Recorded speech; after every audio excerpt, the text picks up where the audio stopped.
Kejaksaan Tinggi Nusa Tenggara Barat tengah meneliti dan mempelajari berkas perkara 3 tersangka terkait kasus tewasnya Brigadir Nur Hadi.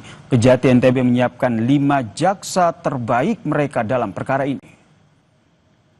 Selama sepekan ke depan, Kejati NTB akan meneliti berkas perkara yang telah diserahkan tim penyidik Polda NTB terkait dengan kasus kematian Brigadir Nur Hadi. Menurut Asisten Tindak Pidana Umum Kejati NTB Irwan Setiawan, pihaknya menyiapkan 5 orang jaksa terbaik di Kejaksaan Tinggi NTB untuk menangani kasus ini. Berkas ketiga tersangka dengan dakwaan pasal 351 ayat 3 dan pasal 359 KUHP tentang penganiayaan yang menyebabkan orang lain meninggal dunia tidak menutup kemungkinan pasal yang disangkakan 3 tersangka bisa berubah.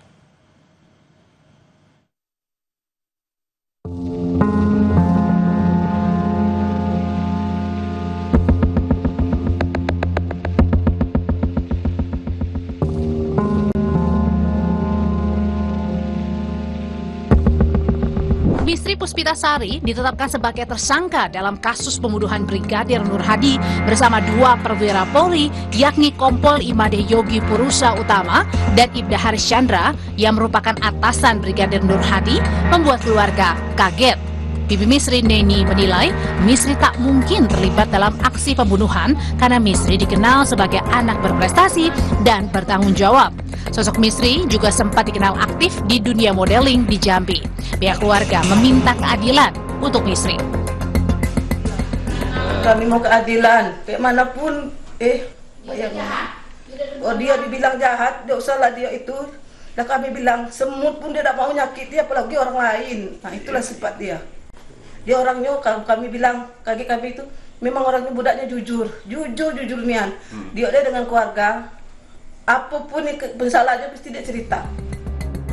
Kuasa hukum Misri, perempuan yang menjadi tersangka kasus kematian Brigadir Nur Hadi yang melibatkan 2 atasannya, meminta agar kliennya dapat menjadi justice collaborator dan masih menunggu jawaban Lembaga Perlindungan Saksi dan Korban (LPSK).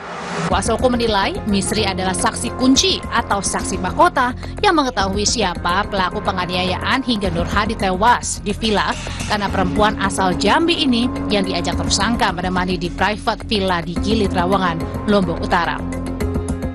Maksud mengakui ini bagaimana? Apakah dia harus mengakui sesuai dengan pasal yang disangkakan atau dia menceritakan yang sebenarnya menurut versinya dia? Kalau mengikuti apa mengakui sesuai dengan pasal yang disangkakan, mungkin kami tidak akan mengajukan justice collaborator ternyata. Tapi kami akan tetap mengajukan itu. Nanti biar LPSK yang akan mempertimbangkan. Dinilai dalam draft permohonan justice collaborator itu kami tetap berpendapat bahwa apa yang disangkakan itu adalah tidak benar. Kapolri memastikan akan menindak tegas 2 personil Polda NTB yang diduga terlibat dalam kematian Brigadir Nur Hadi. Selain dipecat, mereka juga akan dipidanakan jika terbukti bersalah. Begitu juga dengan kasus yang mengakibatkan tewasnya Brigadir Nur Hadi. Ya, saya kira dari dulu kita tidak pernah berubah, konsisten terkait dengan anggota yang melanggar. Apabila terbukti, proses, pecat, pidanakan. Sudah jelas dan ini berlaku sampai sekarang. Termasuk dengan kasus yang di NTB, Bapak? Ya, saya kira sama. Brigadir Muhammad Nur Hadi ditemukan tewas 16 April 2025 di kolam renang sebuah villa di Gili Trawangan, Lombok Utara. 2 orang atasannya kini telah ditetapkan sebagai tersangka pembunuhan. 2 tersangka, Kompol Imade Yogi Purusa Utama dan Ibda Haris Chandra, sudah ditahan Polda NTB. Tim Liputan, Kompas TV.